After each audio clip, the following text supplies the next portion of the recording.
History here in Busch Stadium. Albert Pujols is on the mound. One of the greatest right-handed hitters of all time, making his first ever pitching appearance. Remember That Guy, the podcast where we mine our memories for nuggets of nostalgia about peripheral players past and present. I am your host, James, and joined as always by Diaz, back with you once again, and not making his first appearance as a special guest. Instead, racking them up. Please introduce yourself. That's right, it's me, number one Albert Pujols fan, the very special guest Xavier. Are you really claiming the number one Albert Pujols fan? I feel like the entire city of St. Louis would fight you for that. And you know what? They lost him when he went to LA for 10 years. Xavier I fought. kept paying attention.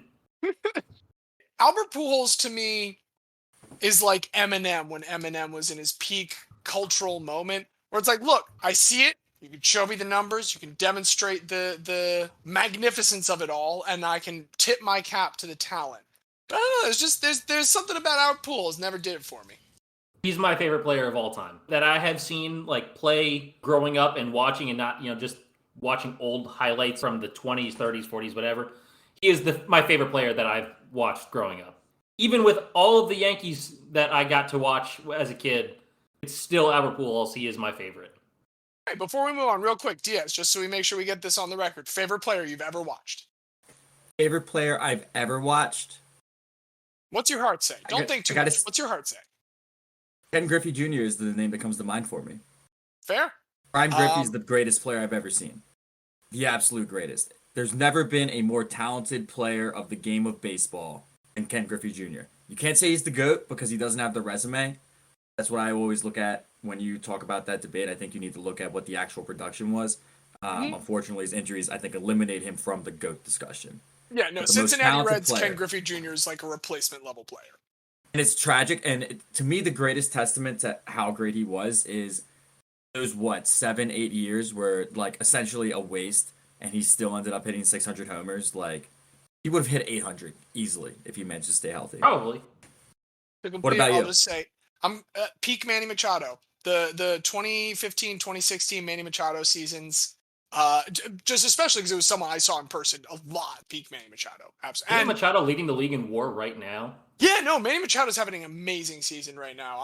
All of Orioles Nation, very happy to see it. We still love Manny Machado a lot. It's absolutely insane that this organization ever let him play a single game in another jersey. Just an unconscionable error on their part. Damn Orioles. Yeah. Well, you know what? I'll lead off making memories this time. Talk about a different MM. Well, no. Here's the thing. I am going to get to yours because there's a lot of things that were on my mind that I debated between. I did love that Anderson Varejao came into the scene this week for the NBA draft. That was lottery. great. Just great to see Hall of Guy inductee Anderson Varejao again. Lamar Jackson got a trademark this week for "You ate yet?" with the number 8 instead of ATE. That is a trademark for a restaurant he's apparently planning to open. So that's amazing. Love that for Lamar. The Tulsa Shockers got their first win in our WNBA Fantasy League, led by 214 points from my beloved aces, De'Erica Marie Hamby and Jackie Young. And I'm also very thrilled about the labor issues happening in the national soccer team. There is now collective bargaining on that is going to result in equal pay. But I've been very down about the Orioles this season, and I've been very down in particular about just an atrocious offseason. It was an offseason where they essentially did nothing. All of the acquisitions, all of the new faces, just absolute nothings. But you know what? There is one offseason addition that I have to admit I need to change my tune on. And it's the new Orioles left field wall. I have come to embrace the wall. The wall MVP. is truth. The wall is love. I love sitting in games and watching when players get walled. So far, here's a little bit of statistics on the wall. Coming into today's game, May 19th, 2022, the Orioles had hit 5 home runs still to the left field. They had managed 5 left field home runs to only 1 by the visitors, which is, if you have sat in Camden Yards and watched things go over the left field, an absolutely insanely low number. They have lost, the Orioles and the visitors both, 8 would-be home runs. That's broken down to 2 doubles for the Orioles, 5 flyouts, and 1 sacrifice fly. For visitors, it's been a single, 3 doubles, and only 4 flyouts. So visitors are still succeeding in that. Admittedly, there is one other thing to keep in mind for the left field, and I am very appreciative of Nathan Ruiz, local writer, who has this statistic for us. In left field, from 2019 to 2021, for any ball that was hit towards the left field sector at an expected distance between 200 and 300 feet, batters in those 3 years were 328 for 668. So it's a 491 average altogether, but never cracked 505. So that's a well hit ball a little bit under half the time, resulting in a hit. This year, that has risen to 27 for 43. That is a 628 average. So while we are like enjoying people getting walled, because people getting walled is really fun, I'm enjoying the hell out of it. It is still resulting in this being a ballpark that gives a lot of offense to every single team that comes through, and not the team that lives in it. Trey Mancini hates it.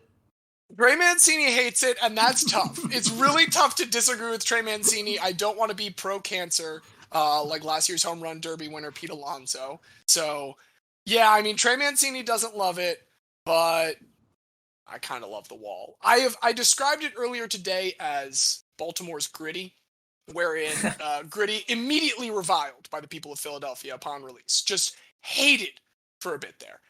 As the wall was. I don't think there's any Orioles fan who is pro-wall this offseason. Sure, there were some people like, oh, it'll lower the team's ERA. Those aren't people who go to games. Those are people who watch the games through streams and look at spreadsheets. No one who goes to the games is excited about it. However, I have to admit, once everyone else started talking shit on the wall, you know what? Just like Philadelphians with Gritty, that's our left field wall.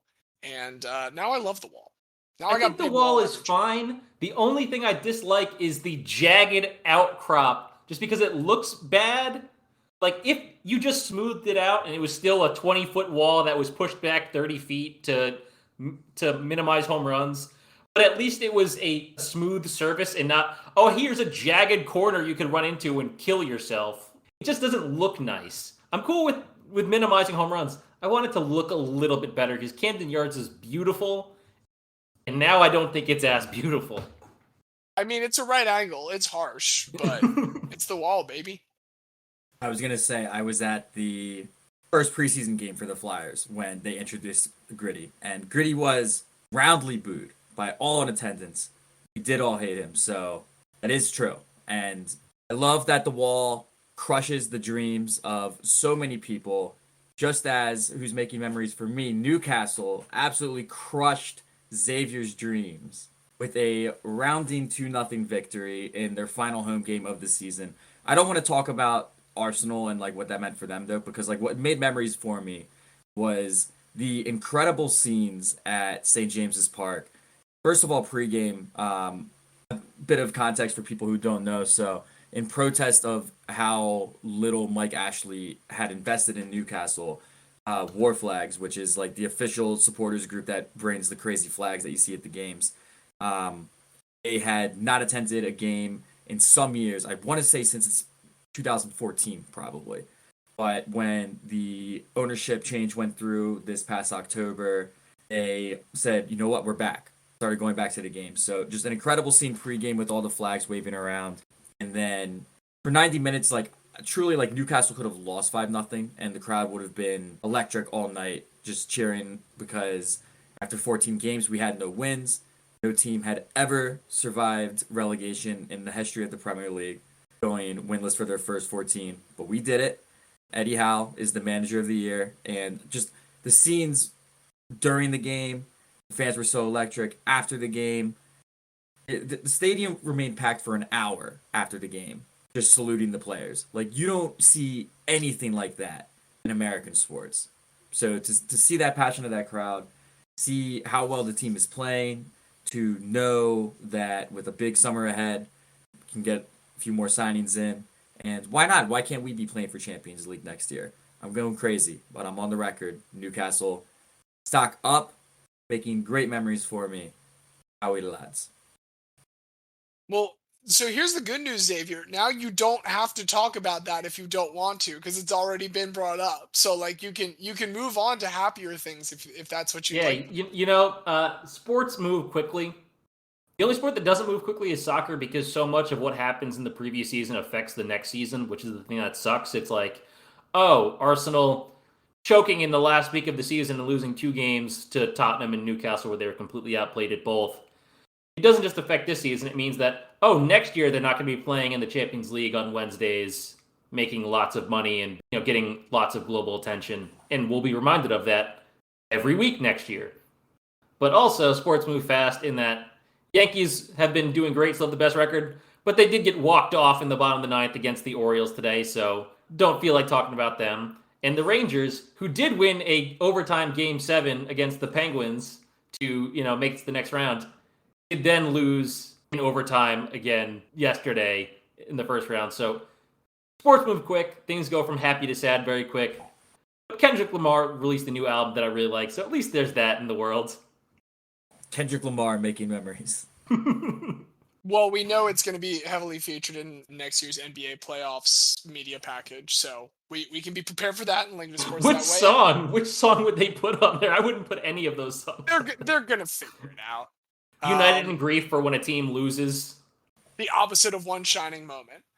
And one last thing I would like to say about that Anthony Santander, Tony Tater's walk-off. It was over the left field wall, just so we got that straight. There were 3 homers over the left field wall today, I'm pretty sure. Yep. And none of them were hit by Adley Rutschman, so very few of them matter. But enough about all that, folks. Let's get to the meat and potatoes of it. With the successful push for Babe Dietrichson Zaharias last week, it fell to me to pick a category for us. And I was inspired by something in Diaz's, and it made me think of the category of being in the wrong place at the wrong time. Diaz, during your segment, it was not anything necessarily about Herbert Lee Washington, but it was about a couple people that he ran with, during his time, and really reminded me of someone that I'm sure I've familiarized myself with the story of vaguely once or twice. It's definitely someone I've been curious about before, but I decided to go deep into an individual named Peter Norman. Are you familiar with Peter Norman? Mm-hmm. Peter Norman, who is associated, we'll just say for now, with some of the track runners, namely John Carlos, that were featured in some of the pieces that Diaz shared with us last week. But let's back all the way up and get started on Peter Norman, who is Australian. Peter Norman is born in June 15th, 1942, born in Coburg, a suburb of Melbourne in the province of Victoria. He is born to a pretty working poor family, very, very devout Salvation Army family, very much in that community. He's a big, faithful guy, and early on in his life, he absolutely loves Australian rules football, wants to pursue that athletic kid. Them being the social status that they are, Dad cannot afford a kit for Australian rules football. The thing that Dad can afford for his young athletic son is a pair of racing spikes. And so he is able to get him set up on the one activity that the people in the city of Coburg can kind of afford to do, and that's track and field.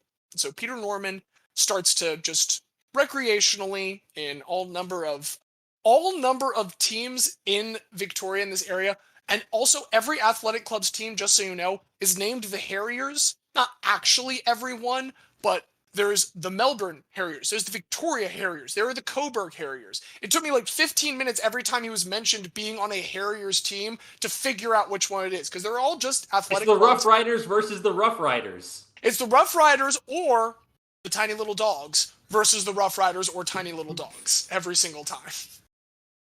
So that's kind of his early thing, but this is, again, all an amateur thing, and he does not have time to just stick to sports. He's got to get working.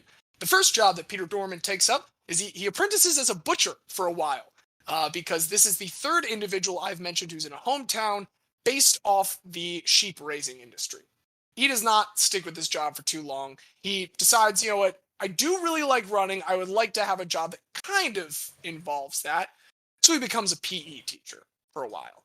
And it is during this time with the East Melbourne Harriers, I am certain that is specifically the Harriers he is on this team, that he trains under a legendary Australian track and field coach by the name of Neville Sillytoe. That last name is spelled S-I-L-L-I-T-O-E, Neville Sillytoe. What's better, that or Neville, who is the father of Gary Neville and Phil Neville? Yes, his name is Neville. Here's what I'm going to say. I'm going to say it's Neville Sillytoe only because I'm docking Neville for not taking the opportunity to make one of his sons Neville Jr. You're not proud enough of the name if you're not going to give it to one of those two. So I'm going to give the tip to Neville Sillytoe in my personal opinion. And Neville Sillytoe is a legendary coach in Australian track and field, and he trains Peter Norman up to the point where Peter Norman is actually called to sub in the Victoria Junior Championships a couple times and performs well in a 4x4 race. He's often being incorporated as like the third leg, which I believe, correct me if I'm incorrect, that's kind of the like weakest runner. And again, I'm not trying to say that to denigrate Peter Norman, weakest runner that qualified. As a person that ran third on the 4x2 relay for his middle school track team, that is the weakest person. I can just absolutely confirm that. We would have weekly challenges where it was like anybody can challenge anybody for any spot on a relay team. And every fucking week I had to run for my spot on the team. So I was clearly the fourth. Well, hey, I mean, you got your spot every time. And again, that's Peter Norman's still making it. And he's still a young guy and advancing and getting better as it goes on, to the point where he gets in, again, as a late replacement, but he gets into the 1966 Commonwealth Games held in Kingston, Jamaica. One thing I need to specify about this is he's not running the 4x100 meter. He's running the 4x110 yard, because it's the Commonwealth Games, and Britain is stupid. Even America, when we're doing track and field, is like, okay, this one we'll do with meters so that we're correct with everybody else. But he does compete. They successfully get attention with this that allows him to qualify for the 1968 Olympics in Mexico City. Because of his performance in these Commonwealth Games, he's going to go to the 1968 Olympics, and at the risk of falling into my old habit of accidentally making these about other people, I do need to provide a little bit of context coming into the 1968 Olympics. In the United States, it's the late 1960s, so at this point, to give a brief idea of where we're at in the civil rights movement, the Voting Rights Act and the Civil Rights Act have both been passed in the Lyndon Baines Johnson administration, but something that a contemporary at the time, Morgan State University, a historian there, Dexter Blackman, made the point that the media began to promote the black athlete as a symbol that racial democracy existed in the United States, a factor that was used to dismiss the question of institutionalized racism, which, in layman's terms, people were trying to say, hey, look at how successful all of these growing numbers of African-American athletes, black athletes, are in American sports. Clearly, racism is over. Point that unfortunately is still salient today, and this is being discussed at the time. So, in 1967 specifically, there is a sociologist at San Jose State named Harry Edwards, and he creates something ahead of the 1968 Olympics called the Olympic Project for Human Rights.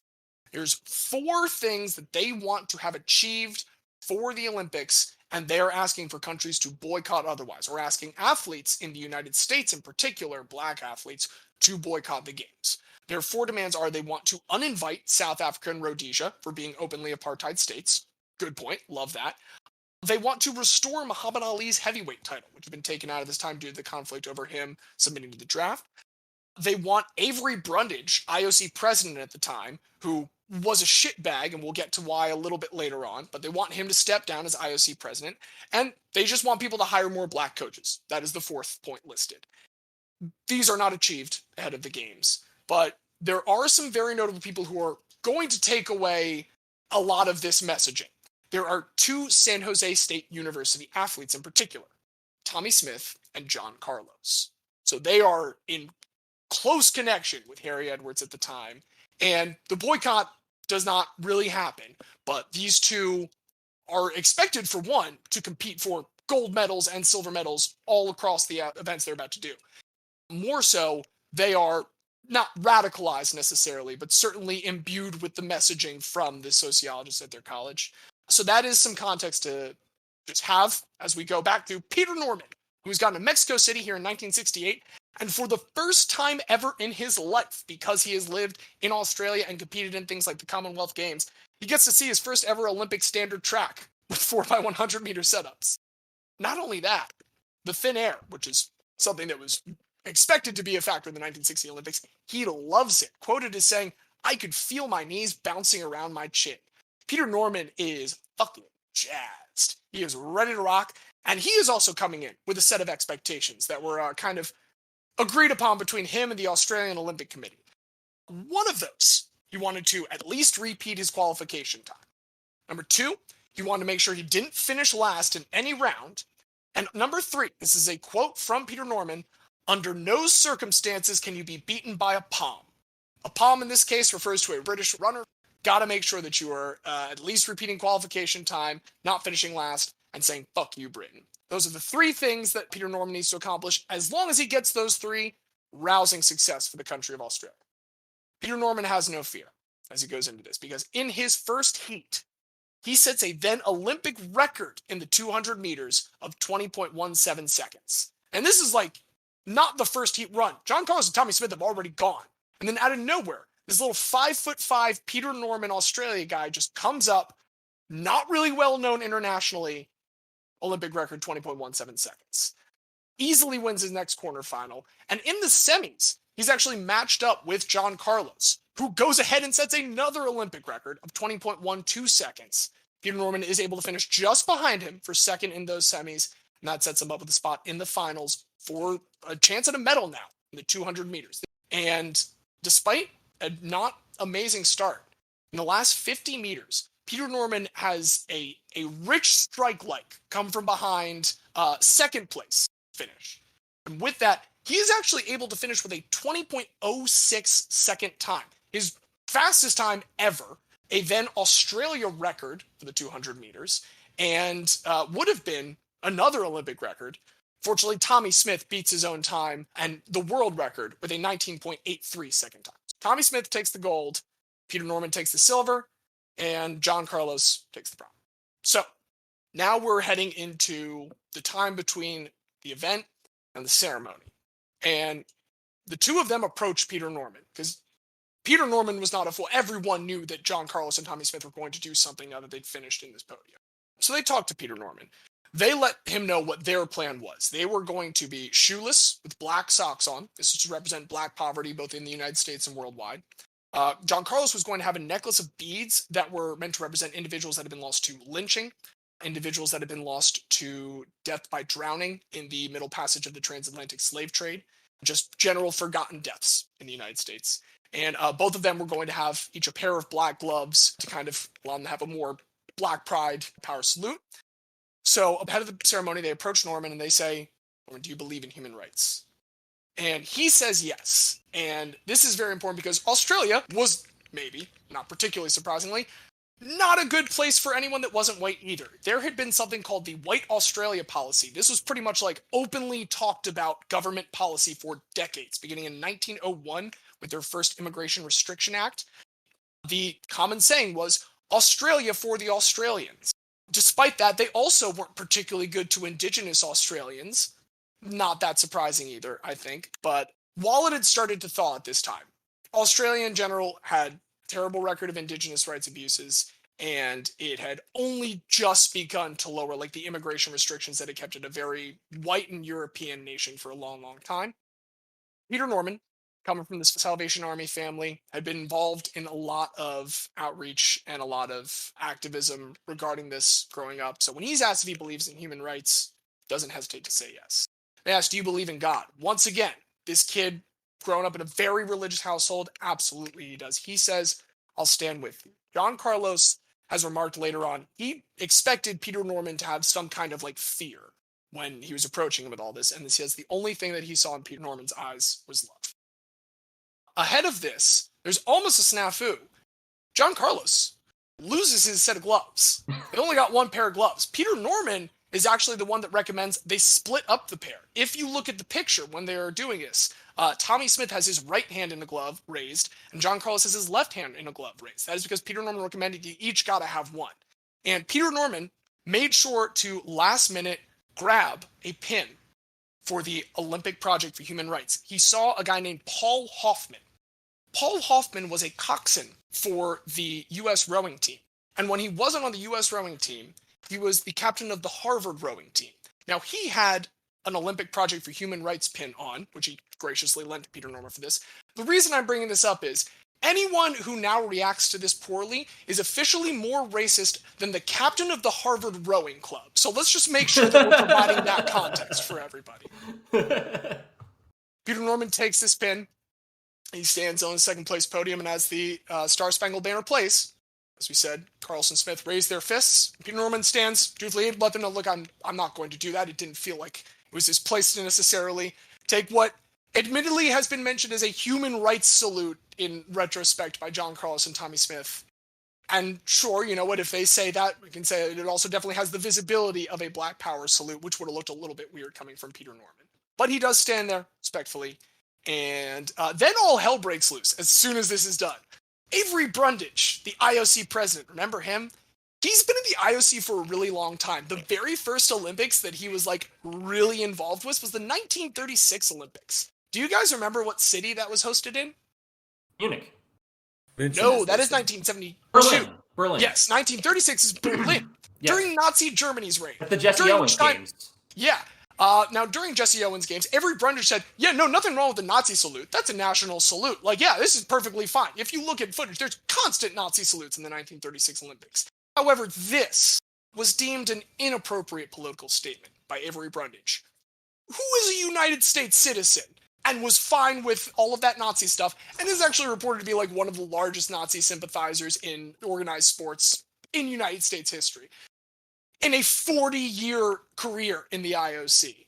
So Avery Brundage says, all right, I need these two absolutely gone. They need to be out of the games. They need to be out of the village tomorrow. The U.S. track team initially is like, hey, hold on. These are our guys. He threatens to ban the entire team if they do not get these two gone. So John Carlos and Tommy Smith go by. Peter Norman is certainly reprimanded by the Australian Olympic Committee, but there's not as much at first to necessarily attack him for. He didn't do very much. That being said, he definitely reports having a cold shoulder for the rest of it, and then going from that point forward, that's not really going to let up. In the next several years, he continues training with his good old coach, Neville Sillytoe, maintaining his athletic career, and several times from 1969 to 1971, Peter Norman runs what would have been considered a qualifying time for the 1972 Munich Olympics. These Olympics he qualifies for with these times in theory. However, there are other runners that the Australian Olympic Committee seems to be favoring a little bit as they come up towards one of the final qualifying events in 1972, where Peter Norman is hurt, not injured, but hurt. He finishes in third place in these, and despite all of the times he's run in the previous 3 years, this is used as justification by the Australian Olympic Committee to not include him in the 1972 Olympics. They continue to maintain for quite some time that this was a solely sports decision. Given that neither of the individuals medal after Peter Norman in his last Olympic race ran, still at this point in 1972, the fastest 200-meter time in Australian history, he is not included in this Olympic delegation. Couple quick notes about the 1972 Olympics. It is Avery Brundage's last Olympics. It is one of the 2 Olympics that have been held in Germany. That's right, Avery Brundage's 2 most hands-on Olympics were held in Nazi Germany and then Western Germany in an attempt to kind of rehabilitate that during the Cold War. Avery Brundage is a terrible person. Luckily, this is his final Olympics. There is also another Black Power salute protest in this after the 400-meter race, where Vincent Matthews and Wayne Collette, both of the United States, actually finished 1 and 2. It is referred to as the Forgotten Protest because later on we do have the Munich Massacre, 1972, where several Israeli athletes are killed. So it is, it's a little bit forgotten. But one thing that I do want to make sure sports-wise that is not forgotten one last time for Peter Norman is that actually his finals time the year before, 20.06, would have won gold if he had competed in the 1972 Olympics. No one in 1972 was able to equal either his or Tommy Smith's times in the finals. Peter Norman also kind of becomes forgotten at this point. There is some dispute whether he was offered chances by the Australian Olympic Committee to kind of disavow his actions along with Carlos and Smith. And if there ever was, he certainly did not take any opportunities. He never once kind of faltered in that. Some people also say, even if they were trying to exclude him, we don't think they necessarily came out and said, hey, turn on the 2 of them. As he gets forgotten, things start to get a little bit worse. In 1985, he's participating in a charity race and he tears his Achilles. He actually gets a gangrene infection so bad that they almost have to amputate his leg. pretty brutal physical recovery period, and even more so than he had before, kind of as life had changed since 1968, he falls into drug and alcohol abuse for a little bit. Maybe the lowest point is in 2000. The Olympics come to Sydney, and the Australian Olympic Committee does not make any attempt to reach out to Peter Norman, who at this time, now in 2000, still has the Australian record for the fastest 200-meter time in history. Not just Olympic history. He has the national record still in 2000 for the fastest ever Australian 200-meter. And he is not invited in any capacity. But the good news about your lowest point is you can only start to go up. The United States hears about this, and they actually decide to include him in some of the ceremonies regarding their delegation because of his importance to United States Olympic history, which at this point in 2000, the national conversation regarding Carlos and Smith has certainly changed from what it was in 1968. There's a lot more recognition of the importance of that moment and in the importance that Peter Norman played in that moment. And things, thankfully, only kind of get better from this point. Even in 2005, his nephew, Mark, reaches out to him because he realizes that even in Australia, a lot of Peter Norman's place in this has been forgotten. And so he starts producing a documentary called Salute. It's going to be released in 2008 after several years of production. It's just all focused on Peter Norman's role in this because all of the stories of that Salute really came about for Carlos and Smith and really focused on them. Later on, in 2012, the Australia House of Representatives issues a formal apology for him, just the way that he was basically treated following that he was neglected by the nation, that his place in history has been neglected. They initially even have a line about him being excluded in 1972. The Australian Olympic Committee actually fights that, has that line stricken from the government record because they say, I'm absolutely certain from all the history I've read that we didn't do the wrong thing by him. But I absolutely think we've been negligent in not recognizing the role he played back then. That is a 2018 statement by their president at the time, John Coates. So while Australia writ large has definitely come around on Peter Norman, the Australian Olympic Committee still holding out. However, again, in the U.S., still gets recognized kind of in a much more overwhelmingly positive light. One of the best things I think he's been involved with in the U.S. is in that same time, 2005, there is a statue that is set up in San Jose State University. It is the podium with Carlson Smith standing there. And they'd approached Peter Norman like, hey, we want to get you all suited up for your statue as well. We want to get scans and stuff to make that. He's like, I don't want to necessarily be in that third part. What they end up working out instead is they leave that part of the podium blank, and there's a plaque right there in front of it where visitors are invited to stand, have their picture taken, and kind of be in his spot. And it says on the plaque, take a stand. So that's his mark there on the San Jose State University campus. That one, Peter Norman does get to see. Fortunately, a lot of this stuff does end up being posthumous. He does pass away in 2006, cardiac event. And so the documentary releases after that. The apology from the Australia House of Representatives releases after that. In 2019, they finally get a Peter Norman statue in Australia. All of the statues of Peter Norman had been in the United States up until that point.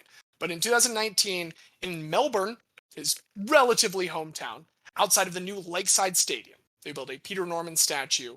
The U.S. leads the way even on October 9th, 2006, which is the day that Peter Norman passes and is interred, by making that Peter Norman Day. In 2019, Australia does follow suit along with that statue. They're like, okay, October 9th is now every year Peter Norman Day. When Peter Norman is laid to rest, two of his pallbearers are his longtime friends, John Carlos and Tommy Smith. And now I would like to finish with one last quote from Peter Norman. It has been said that sharing my silver medal with that incident on the victory dais detracted from my performance. On the contrary, I have to confess, I was rather proud to be a part of it. I present to you Peter Norman. Case closed. I've always liked the story of Peter Norman, and I always felt that he really got short shrift by his home country there. I mean, he had statues and a Peter Norman Day in America 10 years before he got the same thing in the place he actually lived in. There was a Peter Norman mural done by a street artist in a Melbourne suburb in 2000 that has been left up, and actually when there was concerns that the house might get demolished for some development, it was saved as a historic landmark. So that mural is the earliest public recognition of Peter Norman in Australia at all. At least he got that one before he passed. Oh, and one last thing. That Australian national record, that actually still stands to this day. His 20.06 second 200-meter time, fastest Australian time of all time. Weren't there a lot of records broken in the high altitude up there? Kind of like the 2008 where all those swimming records were broken. Yes, Tommy Smith broke the record by like half a second. Mexico City, baby. But hey, that one's been beaten since then, and no one in Australia has beaten Peter Norman.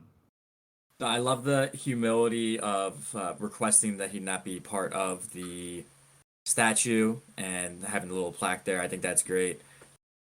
Is he the greatest Harrier of all time? I mean, there's so many Harriers between all the different teams, but he's got to be up there. I think if you've been an Australian athlete, you've probably been a Harrier at some point, so I'm not necessarily confident in saying he's been the greatest Harrier of all time. But he was, and also, should mention, like, flawed human, had that drug and alcohol abuse, left his first wife for a woman that he had an affair with, and then had a family with her.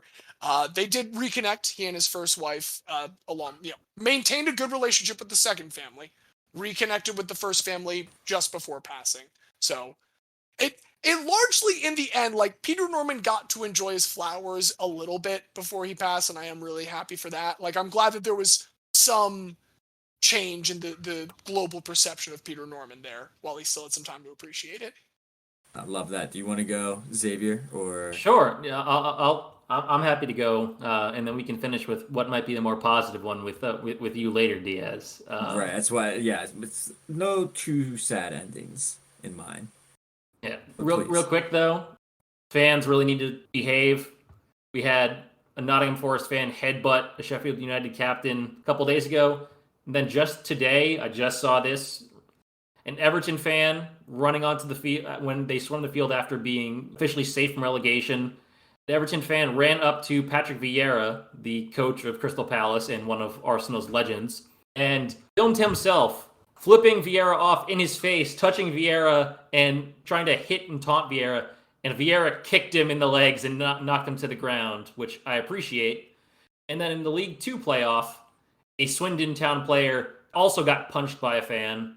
You might have to do something about storming the field after games because it's kind of ridiculous now. Just the idea that any random fan from the stand can just go up there and attack somebody. What particularly strikes me about how stupid that is, like 50 years ago, like a big crowd rushes the field and like one guy hits them, like you're going to skate out of there pretty easily. With all the cameras that they have these days, this is when you're going to get caught and you're going to face repercussions for it. It's more common now. The footage of the fan who's flipping Vieira off is on Twitter, where it's literally in Vieira's face like this. And then you see him fall to the ground with the tumbling camera because he just got kicked by a 6'4" guy who was an enforcer in midfield 10, 15 years ago. But like, as long as, look, if you hit an athlete, that athlete can beat the shit out of you. Yeah. I was going to say, at first when you're just like, oh, he's flipping off, that's kind of funny. Like, just going up to a guy with your camera and flipping him off after the game, that's harmless enough. If you're touching him, I do expect to get absolutely knocked out. There's a difference between fans running onto the field and making contact with players and fans talking shit from the stands and then Eric Cantona jumping in there and kung fu kicking them. There's a line between there. We can find a happy medium. But enough of that. Go into who I have to talk about today. And we're going to start in media res here. The day is September 25th, 2000. It is the last day of the group stage for the men's basketball tournament of the 2000 Sydney Olympics, and the USA is playing France. The USA is up 69-54 in the second half as Gary Payton is driving for a layup.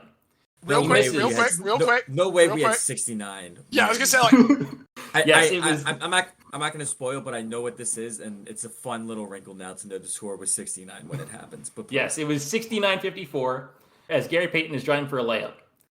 He misses, and the ball is tipped out to French forward Jan Bonato.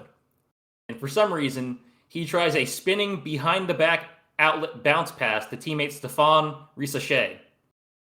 A spinning behind-the-back bounce pass is not usually a good idea, and it was not a good idea here, as the pass is intercepted by Vince Carter. Vince Carter gets a running start and goes up for a dunk, Standing in his way is France's center, who's trying to draw a charge.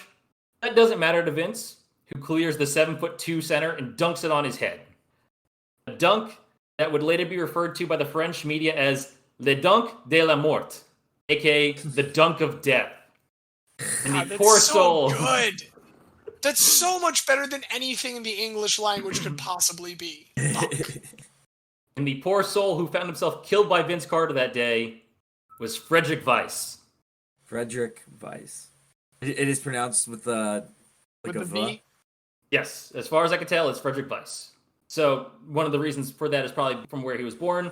Frederic Weiss was born in Thionville, France, which is a small commune in northeast France, which is less than an hour from the Belgian, Luxembourgish, and German borders. It's way up there.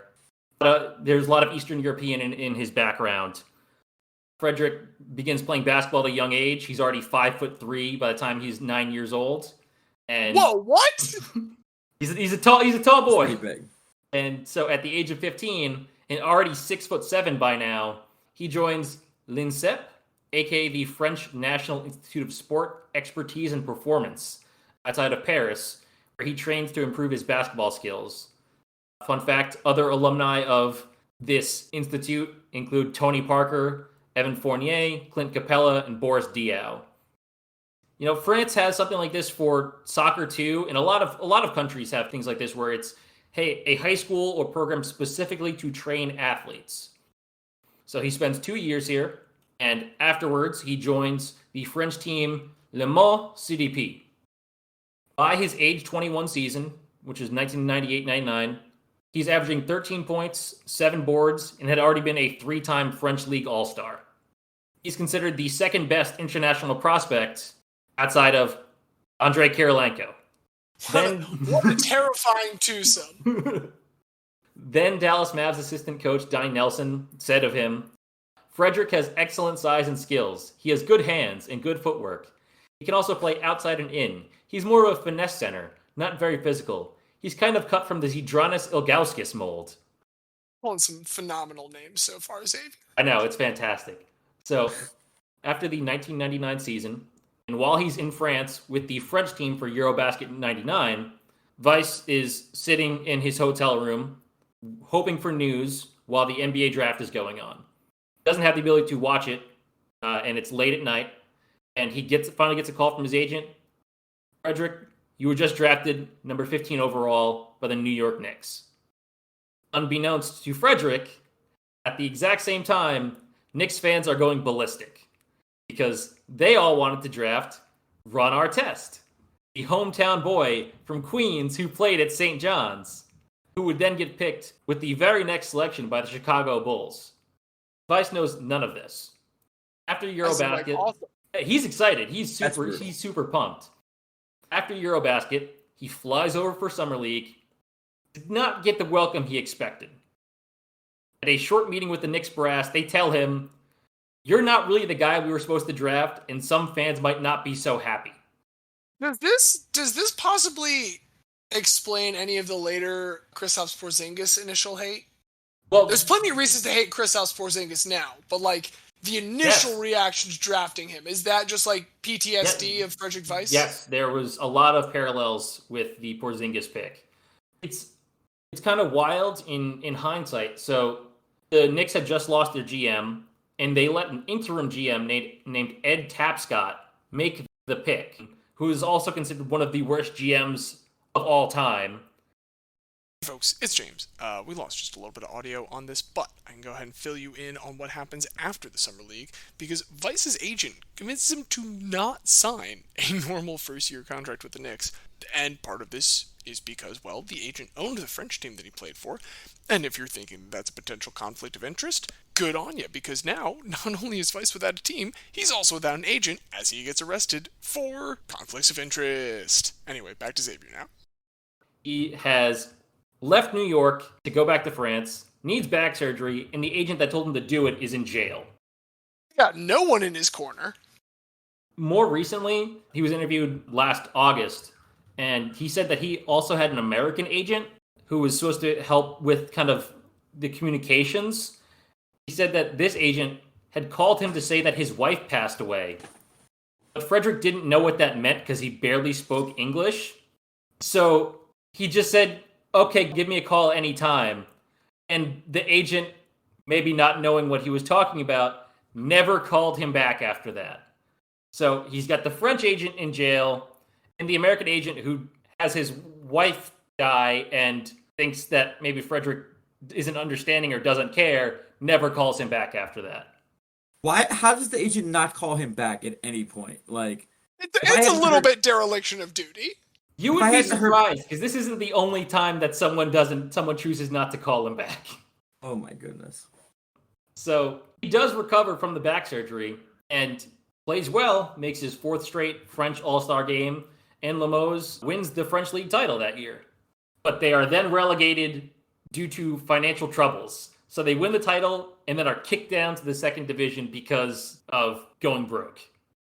So at this point, now he needs to figure out what he's going to do with his team. But before that, he has to go away with the French team for the 2000 Olympics. Through their first 4 group stage games, France goes 2-2. They beat New Zealand and China and lose to Lithuania and Italy. He's a key reserve on these teams. He's playing pretty well, and he leads the team in rebounding in both the Lithuania and Italy games. And that's good enough to qualify for the quarterfinals with a game to spare, which is good because their last game of the group stage, they were up against tournament favorites, the U.S. Relative to pretty much everyone else the U.S. plays, France is giving them a game. And then Vince Carter flies through the sky and kills him. Just absolutely decapitates him, too. He destroys this man. And after the game, Frederic says, everybody will know my face now, or my number at least. It's going to be on a poster for sure. No, they won't know his face. They will know Vince Carter's nuts, which were on his face as he finished that dunk. So he doesn't even get that. It's very... This dunk, we already talked about how the French call it the dunk of death. In the U.S., it's considered one of the greatest dunks of all time, to the point where there have been multiple anniversary exposés. There was a big 15th anniversary expose that ESPN did in 2015, where they interviewed people who were at the game. They talked to Vince Carter. He said, I knew I was in position to jump the pass and get the steal. Once I got it, it was 1, 2, and that's it. There it was.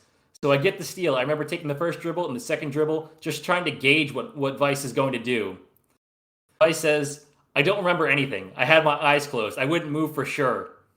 Doug Collins, who was calling the game for NBC, noted, once he stood still, he made himself a sitting target for Vince to have his way. Vince is just looking like, how am I going to climb up this human being? Out Weiss. And Weiss says, Carter deserves to make history. Sadly for me, I was on the video too. I learned people can fly. Man, they do just have a way with words, don't they? French They'd already known that with Air Jordan. And so, France would rebound from this loss and go on to face the U.S. again in the final, losing 85-75 and earning the silver medal. But Frederic's never the same after this. As I said earlier, Tapscott is gone from the Knicks. They don't really have anyone there who cares at all about what happens to Frederic. And so they've just kind of decided they made a mistake and they just cut ties. Even though Frederic needs a new team at this point, he does not have one. The Knicks never contact him again. So they don't trade his rights or anything. They just ghost this guy. A professional basketball franchise just ghosts a guy. They do eventually trade his rights in 2008 for Patrick Ewing Jr. No way. That's a phenomenal footnote. It's very good, but that is 8 years from this moment when Frederic needs a new team as a 22-year-old who, again, is very good and still considered a very good prospect, but did just take Vince Carter's nuts to his face in a nationally televised game. Internationally televised. Internationally televised, true. He goes to Greece, plays with PAOK for a couple games, that doesn't really work out. Then goes to Spain, plays for Bilbao for a while, and also for Malaga. Now, things just never really kicking on for Frederic. He never averages more than 7 points and 7 rebounds a game. He's not really doing much. His best season was 2005-2006, where he also wins the bronze with France at the 2005 Eurobasket, which he considers one of his best achievements because it was in Serbia and they beat Serbia, and he thinks that was something to be really proud of. You know, It made a young Nikola Jokic sad, and that made a much older Justin Diaz happy. So very happy. You know, he's really struggling for consistency. Nothing's really working well for him.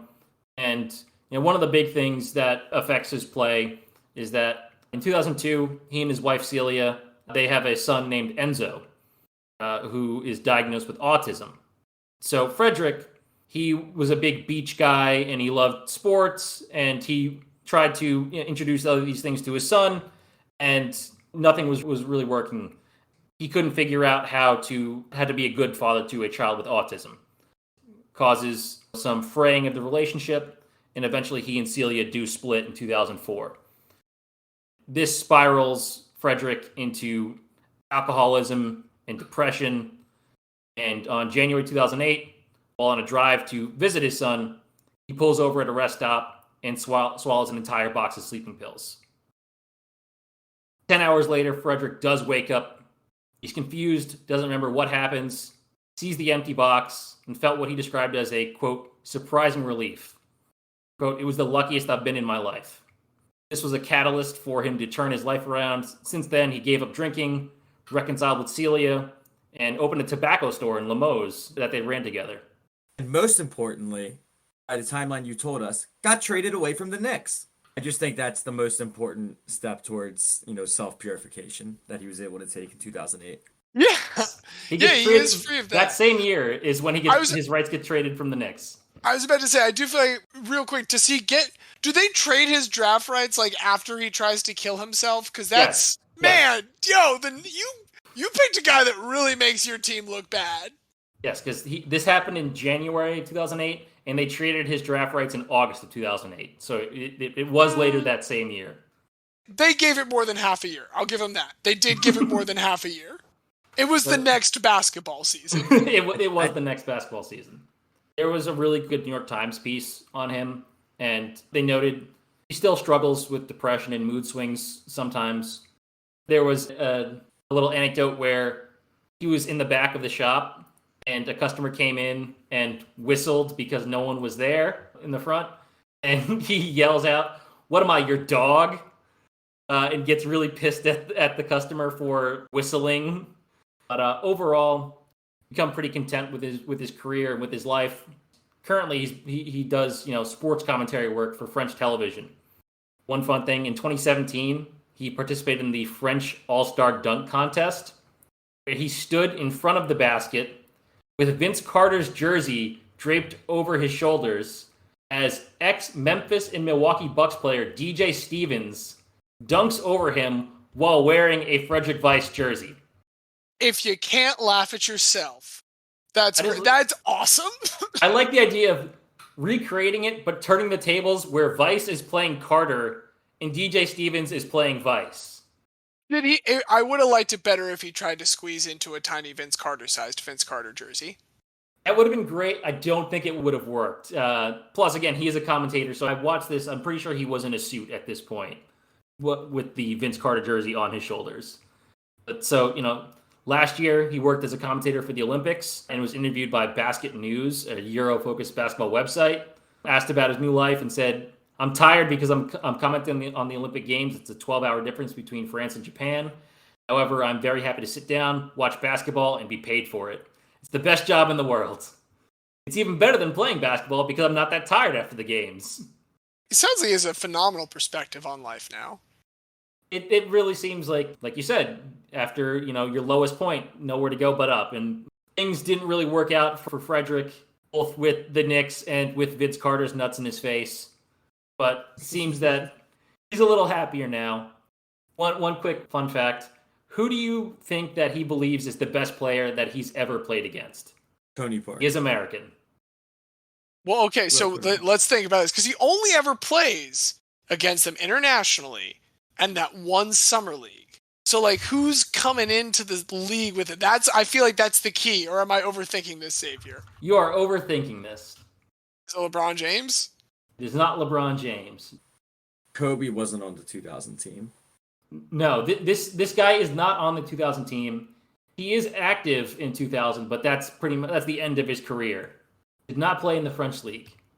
I think we surrender. I surrender. The answer Just is like the French, we surrender. the answer is Charles Barkley. Oh, okay. He played an exhibition game in France. Charles Barkley Yes. played an exhibition game in France at one point. And Vice said, we had a game in France against his team, and I managed to get my jersey signed by him. He's a good guy, funny and strong as hell. What more needs to be said about Charles Barkley? I love the idea of someone even bigger than Charles Barkley saying, yeah, Charles Barkley is strong as hell. The strength and size are two different things. And this was like 37-year-old Barkley at this point?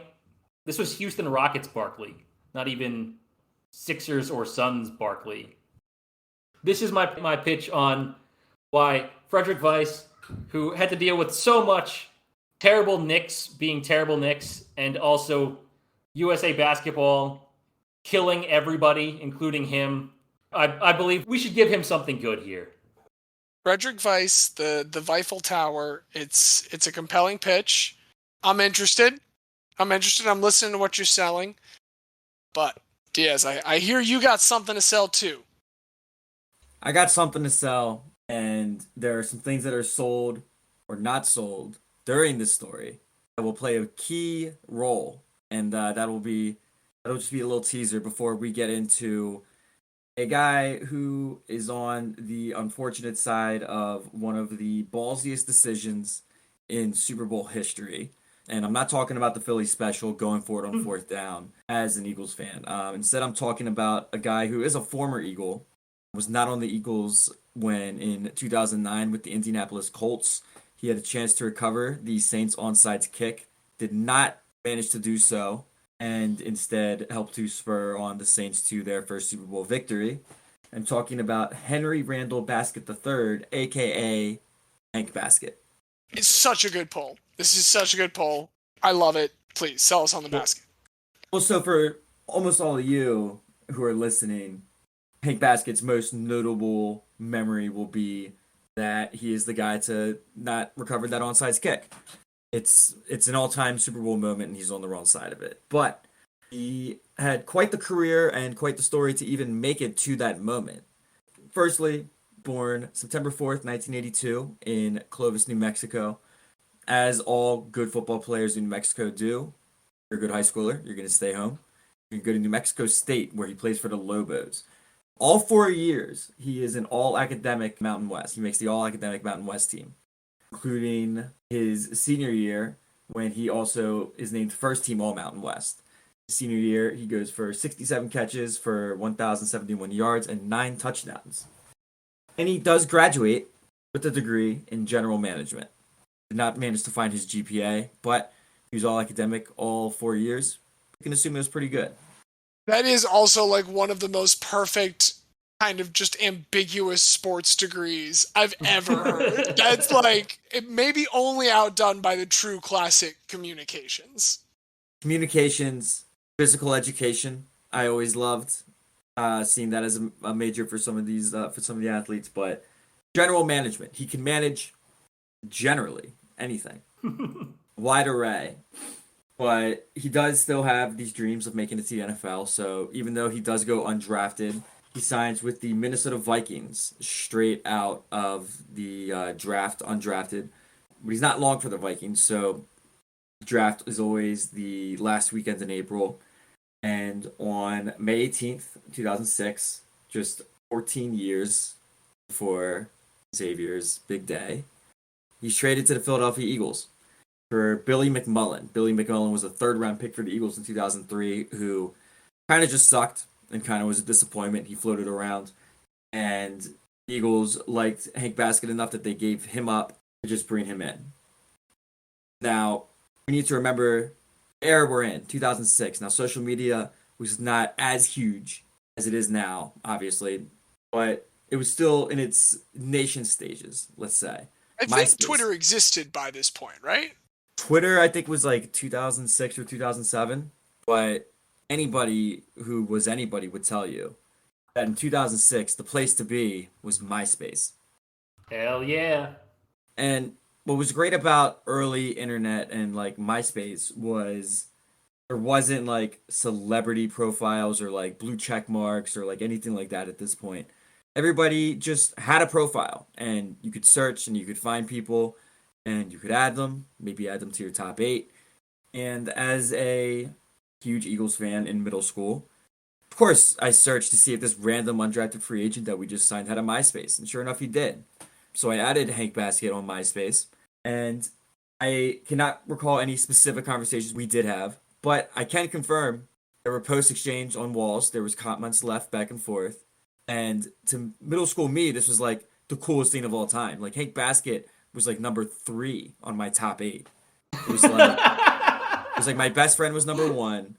The girl that I had a crush on was number 2, and Hank Basket was 3rd on my top 8. So if I was that girl, I would be so moved if you put me ahead of like your favorite athlete. And I just hope that worked out for you, because that's a big move. Well, I don't even remember what her name is at this point, so it didn't work out.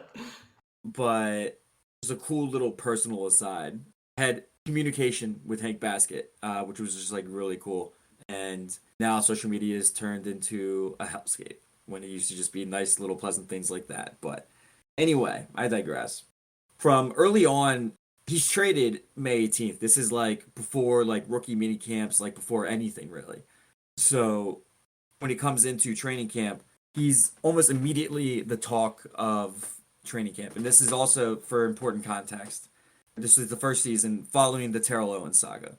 So we have no idea who's going to step up. There's a void to be filled. There's a void to be filled. Reggie Brown, we drafted in the second round that year. Reggie Brown, one of my all-time favorite Eagles. But we also have Hank Basket coming in as this undrafted guy. And what always like made Hank appealing as a wide receiver target, very big-bodied guy, 6'4", 220, and in absolutely ridiculous shape. I mean, this guy was fucking jacked. So if he has any kind of hands, he's going to be able to be pretty good. And sure enough, in training camp, the reports were every single day, he is just bodying the Eagles corners. And the Eagles corners at this point, you got to remember, was Lito Shepherd and Sheldon Brown. Lito Shepherd, who was a multiple-time Pro Bowler, and Sheldon Brown, who I don't think ever made a Pro Bowl, but Eagles fans would tell you Sheldon Brown was probably the better corner. Lito just had more interceptions. Anyway, these seasoned veterans are getting beat the fuck up by this undrafted free agent, Hank Basket, coming in. He ends up making the team out of camp. And like what's also important is he's like the 4th receiver, he's the 5th receiver, so what he demonstrated on the field was important. What's also important is his ability to contribute on special teams.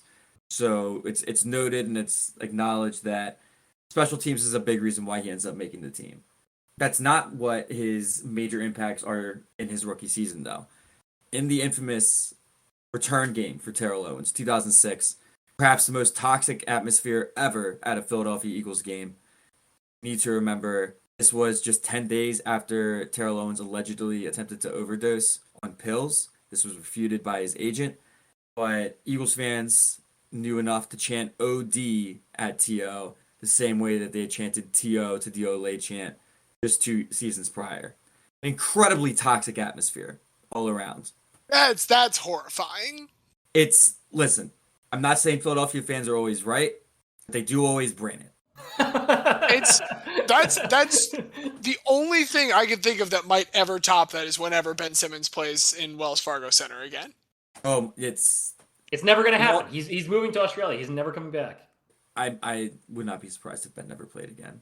But going into this game, Terrell Owens, whatever you want to say about him, he's going to show up on Sunday and he's going to play. So Terrell Owens comes in, ends up with a pretty paltry stat line. He only had 3 catches in that game, as compared to at least 4 or 5 drops that I can distinctly remember. I couldn't find a statistic on how many statistical drops he had that game, but it was multiple. Who didn't have any drops in that game was Hank Basket. So after a somewhat quiet start to his rookie season, he pops off in this game. The Eagles led early on. Cowboys came back to tie it up, and this is about midway through the third quarter on the first play following a failed return that had the Eagles starting on their own 13. McNabb drops back, shakes off a defender like he was always able to, steps up in the pocket, just launches one. And who's running downfield but Hank Basket? Just outside the double coverage, he makes the catch. Both Cowboys defenders lunge to try to get him. They fall to the side, and Hank Baskett storms into the end zone holding the ball above his head for an 87-yard touchdown in a game that the Eagles go on to win 38-24. They would never trail again after that touchdown. It was truly a seminal moment in one of the greatest Eagles games that I've ever seen, and for an Eagles fan who's old enough to remember watching it, one of the greatest Eagles games of all time, and especially before we won the Super Bowl, I would have argued it was the most meaningful win I ever saw for the Eagles. So an incredible game he has, and for his efforts, he is named the Rookie of the Week. This would not be the only time this year that Hank Baskett won Rookie of the Week. So in the final game of the season, and this was the Jeff Garcia season. So it's important to remember this as well. Jeff Garcia, Philadelphia before Nick Foles, never loved any quarterback as much as they loved Jeff Garcia for those 8 weeks when he came in for McNabb and led us to the playoffs. I would go like Foles 1, Garcia 2, AJ Feely 3 for when he came in for McNabb in 2002. Even anyway, Gardner Minshew's performance was pretty well beloved this year. They really did love it. Something about Jalen and Donovan. I don't know what it was, but anyway, we're getting off the rails here. We'll bring it back. 2006, Week 17. This is following on Christmas Day. The Eagles beat the Cowboys to take control of their own destiny. It was Eagles-Cowboys for the NFC East. Entering Week 17, it's either the Cowboys lose in the 1 p.m. game, or if the Eagles win in the 4 p.m. game, the Eagles win the division. The Eagles game kicks off. Cowboys are like right in it. So first drive down the field, all the starters are in. Hank Baskett doesn't see a play. After the first drive, they come back to the sidelines. And Tony Romo was denied on 4th down. The Cowboys lose. Now, all the backups go in. So sure enough, who was the third-string quarterback that year, who then became the backup, AJ Feely, came in relief of Jeff Garcia since the Eagles had clinched the division already. And all the backups are in. So now Hank Baskett gets an opportunity to be the number 1 receiver. Now they're playing against the Falcons team that was eliminated from playoff contention. But just 2 years earlier, the Eagles faced to get off against them in the NFC Championship. Still have much of the same core. This is a solid team. Hank Baskett dominates with this kind of opportunity. Goes 7 catches for 177 yards and a touchdown, including an 89-yard touchdown early in the first half. So, again for this, he's named NFL Rookie of the Week. So, a 2-time Rookie of the Week. He owned, about 15% of the Player of the Week awards? But a fun footnote about that game. The game where they beat the Falcons, last game of the 2006 regular season, Mike Vick was still the starting quarterback for the Falcons. He sprains his ankle in the second quarter of this game, does not return. Does not return to the game, does not return to the Falcons, because this was the offseason when the dogfighting scandal emerged, and he was found to be the major financier, as well as having personally done some bad things. If you don't remember the story, you can Google it. I don't need to dive too deep into it right now. That's a fun nugget that the last team that Mike Vick played before joining the Eagles was the Eagles. It's a fun little nugget. But anyway, back to Hank. Finishes up the rookie season with a pretty solid stat line. His 22 catches for 464 yards and 2 touchdowns. He's strongly buoyed by those 2 performances. Obviously, in the other 14 weeks, he only has 12 catches for about 150 yards and no touchdowns. But for those 2 shiny weeks, Hank Baskett was an absolute star. In the playoffs, he does have a catch in both games. Has a catch for 5 yards in the Eagles' wildcard win over the New York Giants at the buzzer with a field goal.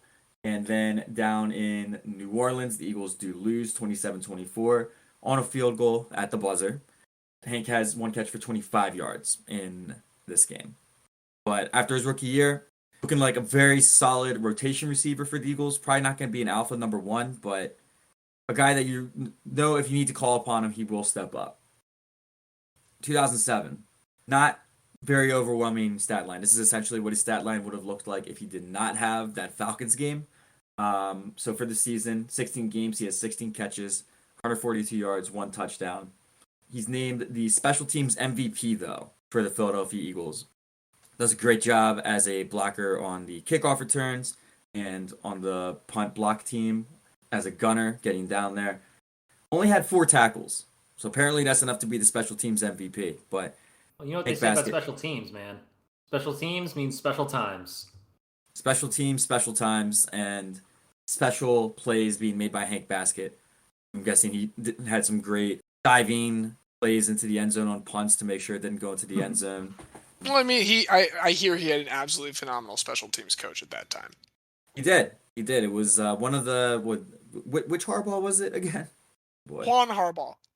Juan Jeff Harbaugh. Garcia and Juan Harbaugh. Yes, of course. Juan Harbaugh. He comes back for the 2008 season and actually ends up having his best season as a pro. It was for 33 catches this time around, 440 yards, and 3 touchdowns. This was the Eagles team that, James, you may remember, Donovan McNabb was benched at halftime playing against the Ravens, which resulted in Kevin Cobb throwing the longest interception return for touchdown in history to Ed Reed. It's a great video. I've seen it many, many times. It was, well, for the Eagles, it was perhaps the lowest point of a very tumultuous season. I'm sorry about that. They also tied the Bengals that year. Don McNabb didn't know a game could end in a tie. It was a rough season. But sure enough, this was also a magical season, it turned out, for the Eagles. Because it was one of those entering the last day, you need like 3 different games to go your way before you even kick off. And sure enough, they all do. It's set up in Eagles, Cowboys, win and in for the 6th spot. Eagles dominated 44-6. No catches, no stats for Hank Baskett in that game. But it does mean that we get to the playoffs. Also, that's the Silver Linings Playbook game, isn't it? Yes, it is. And also, so fun fact, in the movie, I forget what the main character... Bradley Cooper? Yeah. I forget what his jersey ended up being. Was it the Deshaun Jackson jersey? It's a Deshaun Jackson jersey, yes. It's 100% a Deshaun Jackson jersey. Okay. Because they talk about the spike. Thank you, yes. And I just want to clarify, I knew it was Bradley Cooper. I was trying to think the name of the character. But anyway, his favorite jersey, the guy that Bradley Cooper played, it was not a Deshaun Jackson jersey. In fact, in the book originally, it is a Hank Baskett jersey. So that's a phenomenal pull. It is. That's just a fun little note for you. Hollywood changed it to Deshaun Jackson, but let the truth be told that it is Hank fucking Baskett in the reality of that fictional world that was created in the book. But in reality, it was a Hank Baskett jersey. He goes into the playoffs, wild card round. We beat the Vikings, 1 catch for 7 yards in a 26-14 win. Doesn't record any stats in the Giants game, which we also win. And then going for the 3rd consecutive road playoff win to make it to the Super Bowl. Eagles do not do it. They lose to the Cardinals 32-25. Hank Baskett has 1 catch for 14 yards. So, coming off of this great season, Hank Baskett's original deal was for 3 years. He's a restricted free agent. And the Eagles, like what they've seen, they do tender him, and he does come back on a 1-year deal. Week 1, he plays for the Eagles, and they're against the Panthers. Dominant win, 38-10. He has 1 catch for 6 yards. Before the Week 2 game, he was cut to make room for a controversial addition to the Eagles roster, fresh out of prison and coming into the quarterback room, Mike Vick. Hank Baskett was cut to make room for Mike Vick. So after winning Rookie of the Week in Mike Vick's last game with the Falcons, he is now cut to make room for Mike Vick to join the Eagles roster in 2009. Incredible. Absolutely incredible. We love when a story comes full circle. And this story has not even yet come fully full circle. There are more circles in which we will develop and circle. But, of course, this is the 2009 season. This is the year that the Colts go to the Super Bowl. Peyton Manning, they're looking for number 2. And they know they need to shore up their special teams. Every play counts. Every little bit matters if you're going to win a Super Bowl. So, with the noted 2007 Eagles special teams MVP, Hank Baskett, just there right for the taking, the Colts snatch him up. He does not put up many significant stats during the regular season. Just has 4 catches for 28 yards and a touchdown. He is still noted for his great special teams play for the Colts during this regular season and during their playoff run leading up to the Super Bowl until at Super Bowl 44, with the Colts leading 10-6. And the Colts set to receive the opening kickoff for the second half. Sean Payton gets a crazy idea, goes to the kickoff unit, goes to Thomas Morstead and says, let's kick this thing on sides. From here, I'm not going to tell the story. I'm going to let Hank tell the story. This is Hank Baskett's first public comments, just about a month after that Super Bowl. He says, I took the steps back, and then I saw it coming. I went, and it took a bad bounce, and I don't know how I had a second chance. I crawled under everybody and got back on it. It was a long time underneath there. Guys on our team had tested, they heard it was blue ball. So when I started getting up, another guy poked it out, and that's how the guy got it. It was a long battle. I'll tell you, it seemed like we were down there for a good half hour. Now, the blue ball theory is one that you would expect him to say. He's going to make any kind of excuse afterwards. However, in reviewing tape from NFL Films, this is available on YouTube, you can very clearly see the main official not yet signaling, but saying blue ball. Of course, further fighting ensues. Ultimately, it's determined that it's the Saints that came up with the ball. Chris Reese gets the recovery. As Hank tells it, he had it and gave it up because the ref was saying blue ball. Sounds plausible. I believe it. And I'm telling you, look up the tape for yourself because I heard it too. And I saw the ref say it. So I think Hank was done dirty. And in talking about it afterwards and how he looked at it moving forward, he said, I thought everybody was going to come down on me for it. As everybody knows, anybody who follows football, one play does not change the game. Sucks that the first onside kick in history before the fourth quarter had to happen to me. It was a battle underneath the pile, but I actually haven't been just beaten down about it. I knew I was probably going to catch some grief. Of course, it's the biggest game of the year, but not what I was expecting or anybody else was expecting. So he's trying to keep some perspective here. But these comments were given in an interview in March back in Philadelphia, because following this season, he does come home and he does sign with the Philadelphia Eagles. 2010 is his last season in the NFL. He plays just 2 games for the Eagles this season, doesn't record any stats. They cut him, and the story of his NFL career is complete, except for, I did promise you one more circle. So okay, I was about to say, I want to know what level we're at. So we're at one more circle now. This is the final circle. So as you may Final recall, circle. Hank Baskett spent his whole rookie season with the Eagles, but he was not first initially contracted by the Eagles. He was signed by the Vikings, who then traded him to the Eagles just 2 weeks after signing him. The Vikings sign Hank Baskett. He finishes out his career where it actually did truly start for just 2 weeks. Plays the rest of the season with them, appears in 8 games. Has 1 catch for 18 yards, records a stat for the Vikings. But that's unfortunately it for his NFL career. As an undrafted free agent, does last 5 years in the league. It's a solid career. Pretty impressive. He is included in an indelible moment. He was included in an indelible moment, and he was also included in an indelible series. Thank God. I was waiting for this whole time. So, Hank Baskett, perhaps best known, at least to sports fans, definitely best known for not recovering that onside kick. But to the greater American populace, he's perhaps best known as the ex-husband of Kendra Wilkinson, former Play Bunny on Girls Next Door. And in fact, they loved this story so much that there was 4 seasons of the show Kendra, which featured her early relationship into marriage with Hank, and eventually as they raised their kids. Xavier, you have more to say about this. Oh yeah, I mean, early teenage Xavier hated Hank Baskett because early stupid teenage Xavier loved Kendra Wilkinson and hated Hank Baskett for being married to Kendra Wilkinson. That's a fun ring. I never knew that. I never knew Kendra Wilkinson was your first love.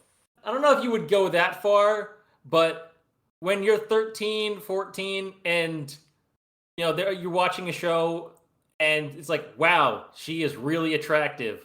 And then she gets married on the show and you're like, fuck that guy.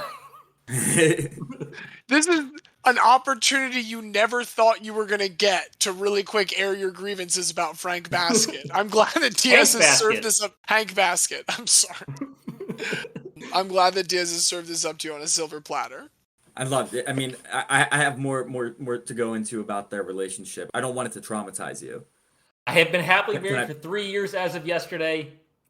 Go on, please. Yes. Happy anniversary. Happy anniversary, Xavier. So they were, first of all, to just wrap up about the show, had 4 seasons. Any show that lasts 4 seasons has some people watching it. Xavier was not alone, as the show averaged between 1.2 to 2 million viewers every week. people went nuts for this shit. And like those numbers are what make me say, dare I say, I think he's better known as Kendra Wilkinson's husband than for his contributions in the NFL. I think it's probably fair. The fact that there are definitely millions of people who know him and don't know him from that is impressive. Whether or not it's more or less, there are millions of people who know about him that did not see him in football. And not exactly, just knew him as her husband. So they were married on June 27, 2009. Hank the Fourth is born December 11, 2009. Now, June, December, what's going on here? Folks, we all know what was going on here. In talking about it, Kendra said, we weren't trying, but we weren't not trying. So, since they Xavier. weren't not trying... Because now I'm just thinking about sad little Xavier, like, hearing that on the show. Don't worry. That guy, teenage Xavier sucked. It's cool. He doesn't exist anymore. So, not quite a shotgun wedding, but a wedding that was done as they knew she was pregnant with the kid. The proposal did predate the date of conception, so like not entirely out of order here. And up until 2014, everything's going great in this marriage. In late 2013, they learned that they have another kid on the way. They have a daughter on the way, and baby's expected in May, and then in April 2014, depending on what you want to believe, but no matter what, this is a major breaking point in the relationship between Hank and Kendra. So, as Hank Baskett tells it, he was going to the grocery store and he saw a couple of people smoking a joint in the parking lot. Now, Hank hadn't gotten weed in a little bit, but Hank figured, why not? Got a kid on the way, I might as well smoke before the baby is born and I need to go full-time dad mode again. So he approaches them to buy, and they gave him a number to call. So Hank calls the number.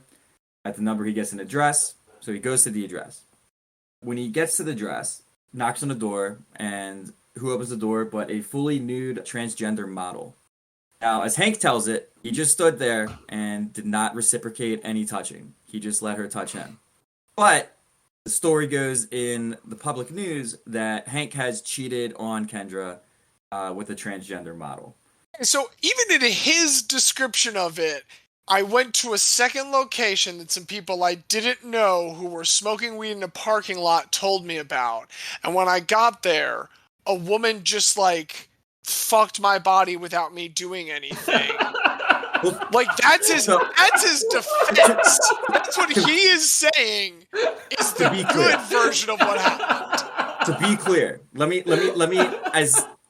as graphic as I can put it without getting too graphic, hand stuff is all we're talking about here. Okay, cool. Just some hand stuff. Thank you for the clarification.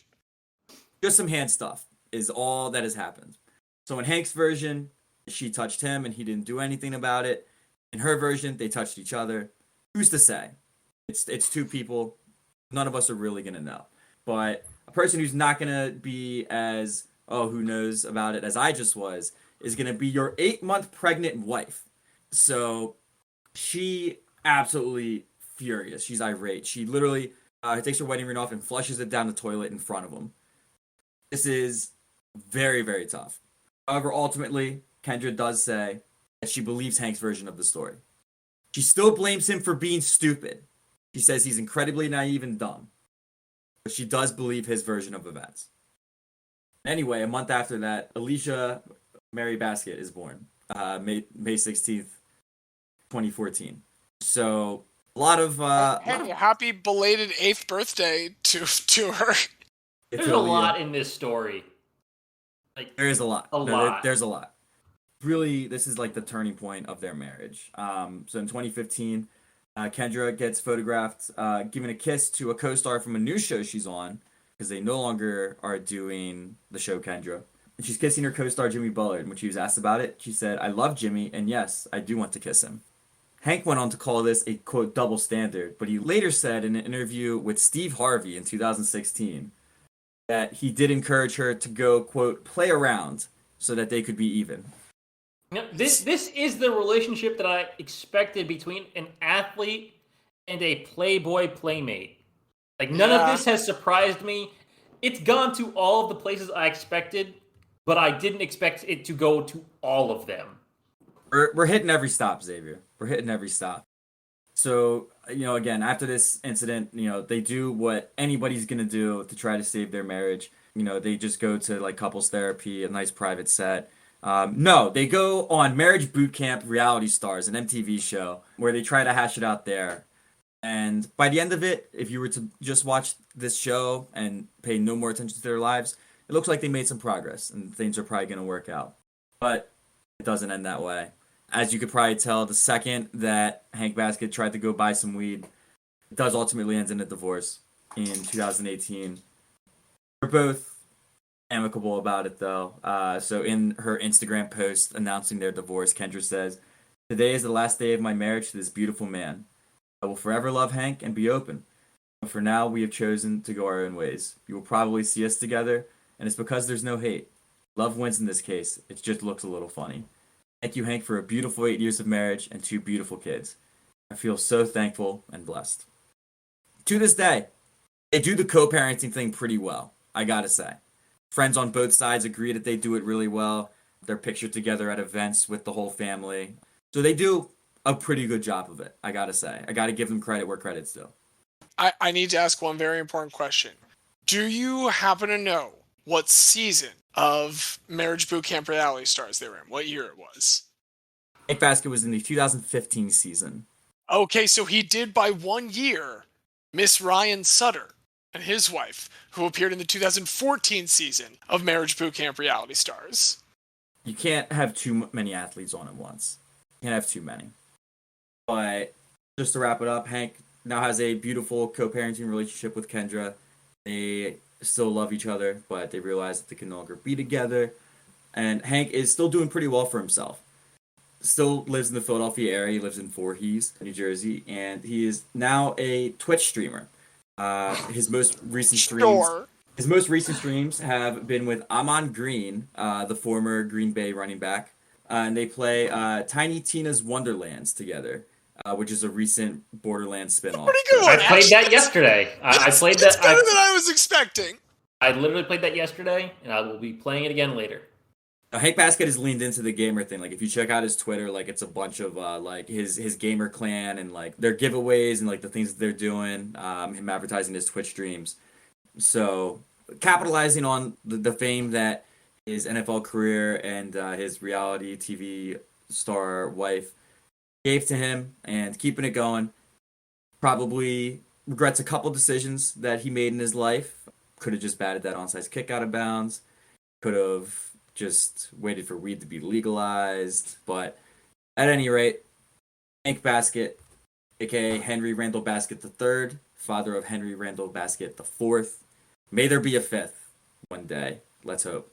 But Hank Basket, that's my guy. More proud of his name than Neville was. No, Hank Basket's a great guy. That's a phenomenal one. The character clause might come into it. Getting down to it, again, his defense for himself in that situation is describing a pretty bad day. It's not great. When your alibi is something that, like, other people would be ashamed to admit to, and that's what you're trying to use as your excuse for everything, you have made some mistakes. And in his version, it lasted anywhere from 2 to 15 seconds. In his version as well. I wanted to throw that in there. Huh. That's still not very good. I'm just saying, if you're a former NFL player and now you've got a celebrity wife, there's got to be easier ways to get weed, man. That is really the biggest. That's the breakdown for it. That's the biggest hole in the alibi, for sure. I'll take your guys' word for that. Officially, I want to bury the hatchet with Hank Basket. Got no problems with Hank Basket, but I also don't want to give him too much publicity here because it seems like he might have gotten enough of that on his own. Yeah, no, we don't. We definitely don't need to, like. He's been in the spotlight plenty. That's one thing against him. Even with all the circles, I do love all the circles. You promised many circles. We got circles, which is good. He's the only person that wasn't in the Olympics, so we needed circles to make up for the lack of Olympic rings. But it was perfect. You delivered. Listen. You had the Mike Vick circle. You had the perfect, palindrome of NFL careers, starting Vikings, Eagles, Colts, Eagles, Vikings. Mhm. I mean, come on. We love some parallelism. We do. We do. I do also like Weiss very much. The only person who did get literally killed by a dunk. It's a savage dunk. It's a truly savage. So glad to know that the score was 69. That's just beautiful. Absolutely Beautiful nugget. phenomenal. No, Weiss is good. And I respect a lot, Xavier, the self-awareness that it took to, again, bring something that truly put the New York Knicks in a, like, awful light for pretty much the entire time they were involved in the story. Not hard to do that. It's not, but you know what? It's still important for us to be. We all hated on our teams just a little bit today, and that's okay. It's good to recognize that they're all fallible organizations. And who knows? Maybe if they hadn't drafted Weiss, he'd be in a much better position and would have had a whole career. Maybe he would have gone to the Spurs, who know how to deal with international players. We love French players, man. We absolutely love French players. You said Boris Diaw earlier, and I was just like, ooh, love Boris Diaw. Coffee club. No, it's tough between the two of them. I'll hear some thoughts on Peter Norman. Again, a bit of a bleak one. That would be our only dead person today. Well, I mean, he's a dead person who, like, was an athlete, like, 50 years ago, too, though. So, like, it's not like he didn't go too young, you know? No, things had turned around. Again, I would not have brought up the Peter Norman story if, like, none of that stuff got recognized while he was alive. Is it a little shitty that the Australian Olympic Committee was still, like, arguing with the government about including a line regarding his exclusion in 1972 after he was dead? Yeah, like, that sucks. That was a part I did not love including, but I feel like we got to put that out there because I lost a little respect for the Australian Olympic Committee. I'm not going to lie. I'm a big fan of, as we know, Stephen Bradbury. We love Patty Mills. But this was it's a tough one. No, I do like Peter Norman. I love how there's so many fun little ways in which, like, when the picture first comes out, like, you're like, oh, okay, it's just a random white guy that's there. But then as you learn the more details about, he came up with the idea to split up the gloves, the fact that he was also reprimanded for, like, supporting them. Blackballed. Exactly. No, literally. It's tough. Like, and also, I mean, with Weiss, I like the redemption arc for him as well. Like, you know, he's still a figure in French basketball. If you're a French basketball fan, Weiss is like their, like, Charles Barkley, probably. Like, think how hilarious like it would be if Charles Barkley went out there and got dunked over in an NBA dunk contest. If he's their Charles Barkley, that's a hell of a guy. Here's what I think I need to say against Peter Norman. I'm actually just now pulling an audible, and I think as much as I love Peter Norman, I need to officially take my vote away from him because we're saying wrong place, wrong time. It was reasonable for this to come to mind, but after having discussed it and having left with that final quote of his where he's proud to have been a part of it, there's almost a part of me that feels like, while I'm glad to have brought the story up, of these three, saying wrong place, wrong time almost feels reductive of his place in history. And so I'm gonna go ahead and say I don't think I can vote for Peter Norman anymore. I think that's fair. It feels like it was an important place for him to be at. Yeah, it was like right place, right time. It went very badly for him. It went absolutely terribly for him. Yeah, a thing that ruined his life in some ways, but it was something that he was proud to be a part of. And there's no greater benefit to the world when Frederic Weiss got Vince Carter's nuts in his face. I mean, there's benefit to everyone that gets to see it and be entertained. there's value to entertainment, or else we're doing this for nothing. Les nuts de la muerte. The dunk of death is so fucking good. God, the dunk of death is so good. I listened to the French call of it. It's very good. Are they sad, or are they like... No, they're very excited. It be your own people sometimes, man. I mean, it's Vince Carter, Vinsanity. Regardless of who you are, unless you're Frederic, seeing him dunk over a 7-foot-tall guy is pretty great. Okay, so if it's not... Let's get to the books, because I'm still not sure myself either. I am leaning basket. I'm going with Frederic. I get the dunk of death on him, man. But if we're talking wrong place, wrong time, dare I say, basket's wrong place was more consequential. Super Bowl versus a game that, again, as you told it, didn't even matter for qualification. The French were already guaranteed to go through to the next game. It was still the Olympics for an international audience. It's an iconic moment. I'm not saying it's not an iconic moment. and scarred his career forever. I mean, no, the Knicks scarred his career. Let's get this straight. The Knicks Okay, scarred both his the Knicks career. and Vince Carter's nuts in his face. Hank Baskett had a very successful married to a Playboy playmate and then was on multiple seasons of reality TV after that. You just hate Hank Baskett still. No, I'm cool with Hank Baskett. But he's also he's a Twitch streamer right now. We do not need to give Twitch streamers more press.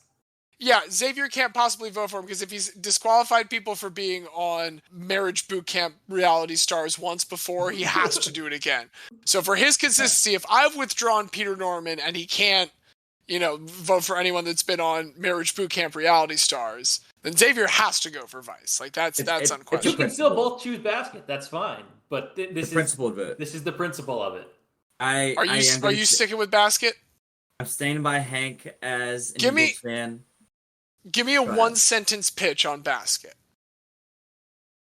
Hank Baskett was an undrafted free agent who found himself the object of disdain across America and specifically with Indianapolis through his happenstance.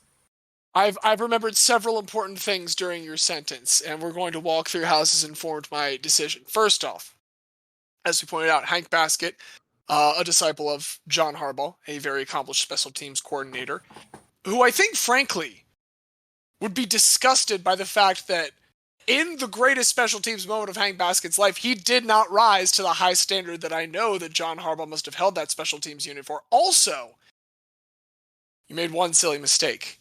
You talked about the Indianapolis professional football team. Now, I've not corrected you on that name once, but no. as I need to remind you, sir, there has been no team named the Colts since 1984. And in fact, I loved when Hank Baskett did not recover that onside kick for the Indianapolis professional football team. I have come to my final decision. It is going to the Weiffel Tower. Frederic Weiss. The Dunk de la Mort. That being the case, everybody's favorite nut mantle and Frenchman of the Year, the Weiffel Tower, Frederic Weiss. Welcome to the Hall of Guy.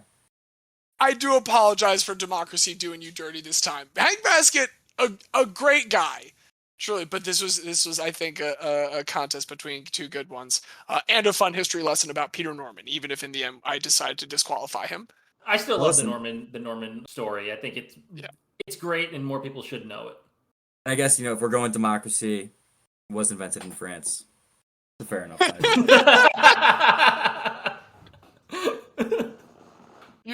You couldn't get over my disdain for the Indianapolis professional football team and Xavier's just disdain for the ultimate lock on true love of his teenage heart that you just couldn't get through. We have talked about my feelings on reality television before. The fact that I found the one that you hate watched. Yes. I didn't see that coming. Loved it. That is exactly what that would be. And there are no others. We had some wrinkles. We gave it a good shot. We'll be advocating strongly upon relitigation. And Hank Baskett will see this and talk about it on his next Twitch stream. I'll send him the clip. Well, we can have him check us out, and you can check us out too at our Twitter. It's at RememberGuysPod. We have an email, rememberingguys@gmail.com. It's been a blast doing this once again. I hope anyone that chose to listen enjoyed it as well. And that's all I got this week, guys. I've been James. I've been the very special guest, Xavier. And I'm Diaz. And as one of the famous Frank Sinatra albums goes, come guy with me. Let's guy away. That is true.